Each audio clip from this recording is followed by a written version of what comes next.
अब ये प्रश्न मैंने सोचा था आएगा ही, इसीलिए कहा भी नहीं। चैत्य पुरुष को कैसे जगाएं? बहुत सुंदर प्रश्न है और ये बहुत प्रैक्टिकल क्वेश्चन है। चैत्य अग्नि है। अग्नि कैसे जागती है? जब आप अग्नि का स्पर्श करते हैं। वेदों में इसको कहा गया कि एक लकड़ी होती है अरणी, तो यज्ञ की अग्नि जगाने के लिए क्या करते थे? कहते थे अरणी को ले आओ, वो एक विशेष लकड़ी है, उसको एक हाथ से लकड़ी को पकड़ो, हाथ नीचे की ओर रहेगा और एक ऊपर की ओर रहेगा हाथ, और उसको रगड़ो। अब देखिए ऐसे बता रहे हैं टेक्निक, ये नहीं कह रहे हैं ऐसे रगड़ो, ऐसे रगड़ो। ऐसे जब रगड़ोगे तो अग्नि उत्पन्न होगी। बहुत सुंदर भाषा है। तो नीचे कौन है? लकड़ी, वो जो हम हैं, और ऊपर कौन है? वो भगवान है। दोनों के परस्पर आकर्षण से, घर्षण से ये अग्नि उत्पन्न होती है। तो जितना अधिक हम श्री अरविंद की वाणी, माता जी की वाणी, ये एक संपर्क सूत्र है, बहुत सिंपल संपर्क सूत्र है, इसमें तो कुछ नहीं चाहिए। पुस्तकें हैं, हम रोज उनको पढ़ें, थोड़ी देर उस पर ध्यान करें, तो एक ना एक दिन, ये शब्द नहीं है, इसका तो मेरा एक बड़ा जीवंत अनुभव है। अनुभव के डिटेल्स में नहीं जा रहा हूँ, लेकिन ये शब्द नहीं है, ये आग है। और अगर हम इसको पढ़ते हैं, पढ़ने के दो तरीके होते हैं। एक है, लकड़ी अगर गीली है तो उसमें क्या उठेगा? धुआं, अगर आप उसमें आग देंगे। और लकड़ी अगर सूखी है तो उसमें अग्नि प्रज्वलित होगी। गीली लकड़ी का मतलब उसमें बहुत सारी चीज़ें चिपकी हुई हैं पूर्व धारणाओं की तरह।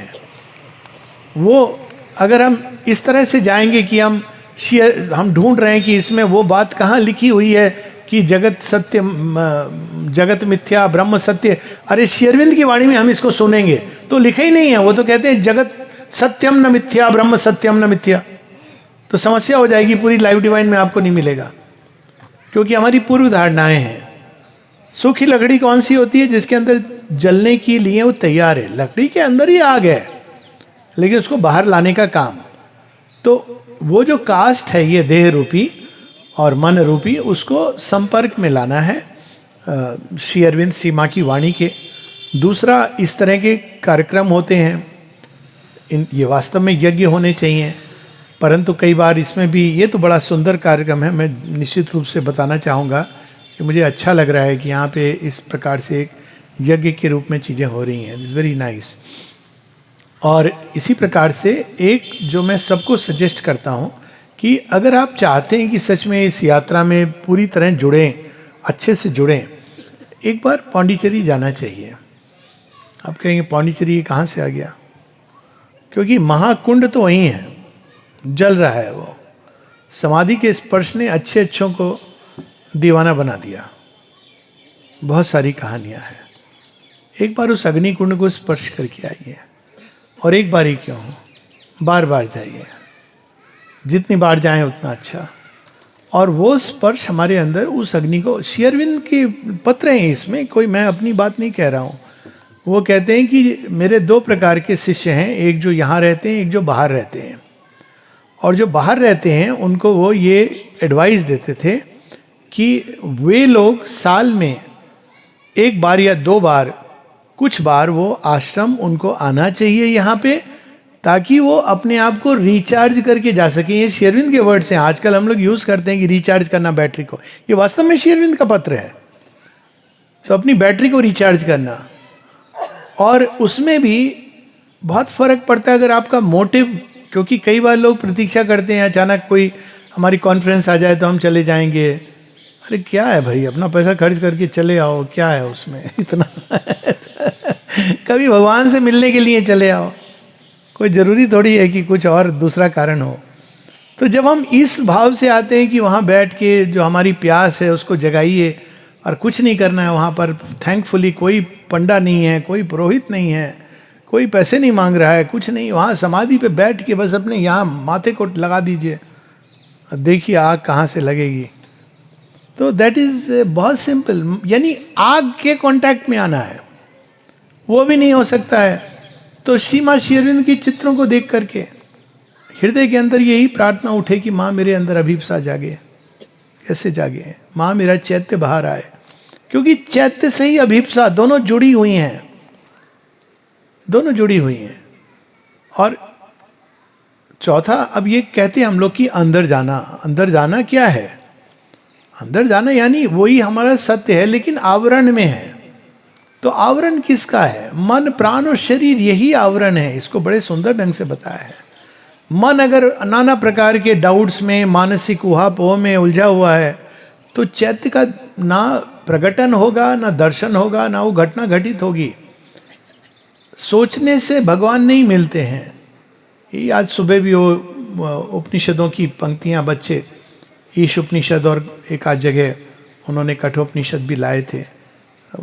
कल भी ये बात हो रही थी कहीं की, ना यमात्मा न प्रवचनेन न मेधा न बहुना श्रुतेन यम वेशे वृणुते तेन लभ्यस्तस्य आत्मा विवृणुते तनुस्वाम।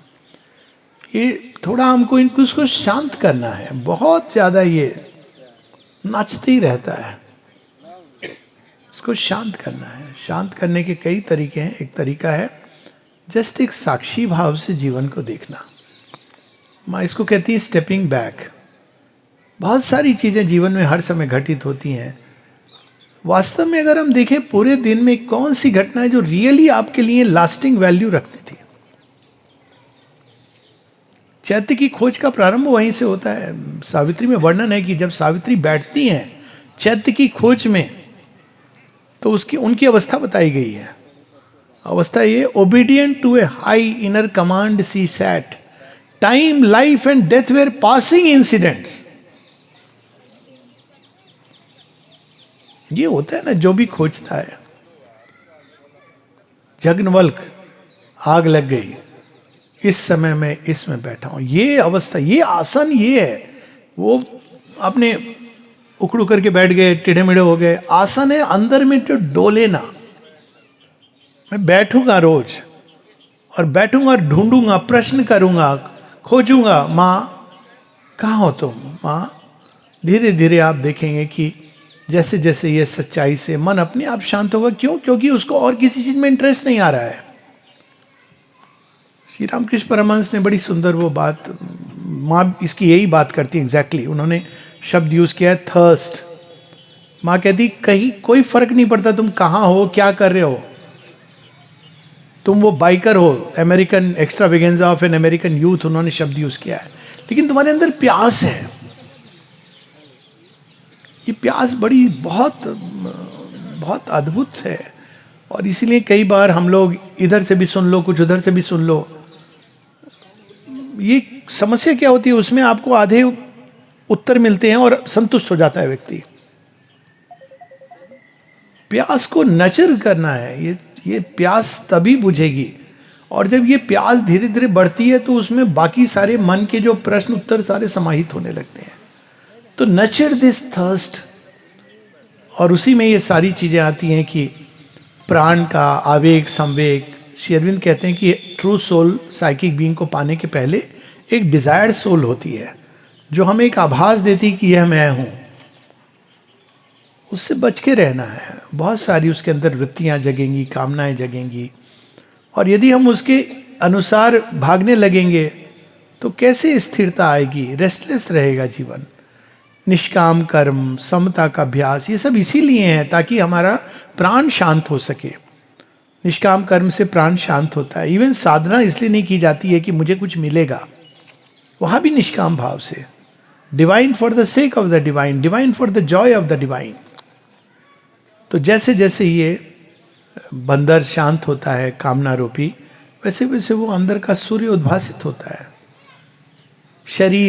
शरीर भी समस्या पैदा करता है, क्योंकि वो बहुत तमस से भरा हुआ है।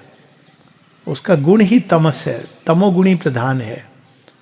तो रोज उसको नियमित रूप से एक डिसिप्लिन देना, एक रूटीन देना, ये सब चीज़ें सहायक होती हैं ताकि आपका देह, उसके अंदर जो तमस है वो इतना प्रभावशाली ना हो जाए कि बस निद्रा के अधीन हो जाएं और हम कोई भी चेष्टा ना कर पाए। तो उसको रोज ये डिसिप्लिन, फिजिकल एक्सरसाइज, ये सारी चीज़ों में एक कारण ये भी है कि शरीर के अंदर जो तमस का गढ़ है उसको हल्का किया जा सके। नहीं तो जैसे ही लोग बैठते हैं ध्यान के लिए तो उनको नींद आ जाती है। तो एक सफल वक्ता की पहचान यही होती है कि भोजन के बाद भी व्यक्ति या तो गहरी नींद में सो जाए या नींद से जग जाए। तो ये शरीर को भी, और फिर श्रद्धा वो टॉर्च लाइट है जो हमको ले जाती है वहां तक। जब एक बार ज्ञान के चक्षु खुल जाते हैं तब जरूरत नहीं है। तो श्रद्धा को बहुत बचा के रखना है उन सारी चीजों से, उन सारे लोगों से, उन सारी बातों से जो अश्रद्धा से भरे हुए हैं। ये भगवत गीता भी बताती है, अश्रद्धावान जो हैं उनके साथ मेरे नाम मत लो। सत्संग का असर होता है, किन लोगों के साथ हम उठते बैठते हैं। ये सारी चीज़ें एक दिन आता है जब हमारी अभिप्सा को, और कुछ नहीं तो अंदर में माँ माँ माँ माँ माँ, ये तो कर ही सकते हैं हम। ये योग कठिन नहीं है, बस एक निष्ठा होनी चाहिए। और एक दिन आता है जब ये हमारे लिए इतना महत्वपूर्ण हो जाता है कि लगता है ये नहीं तो जीवन नहीं, बाकी सब मिल गया लेकिन ये नहीं मिला। तो उस प्यास, वो एकदम कहते ना तैयार हो गया, अब लकड़ी पूरी तरह बस धधकने को तैयार है, उस क्षण ये घटना घटती है। तो ये सारे कुछ कुछ तरीके हैं। मिनिमम है माँ के नाम का स्मरण, निष्काम कर्म, समता का अभ्यास, श्री माँ श्री अरविंद की वाणी का श्रवण मनन, निधिध्यासन, ये सारे नोन हैं। उनकी फोटो में टकटकी लगा के देखना, उसमें भी आग है। श्री अरविंद आश्रम, रेलिक सेंटर, ये सब इसीलिए हैं ताकि हम लोग वहाँ जो अग्नि है उससे अपनी अग्नि प्रज्वलित हो जाए। ऐसे लोगों का संग जो इस यात्रा में आगे बढ़ रहे हैं और जिनके अंदर ये आग लगी हुई है। और ऐसे लोगों से दूरी ये आवश्यक है।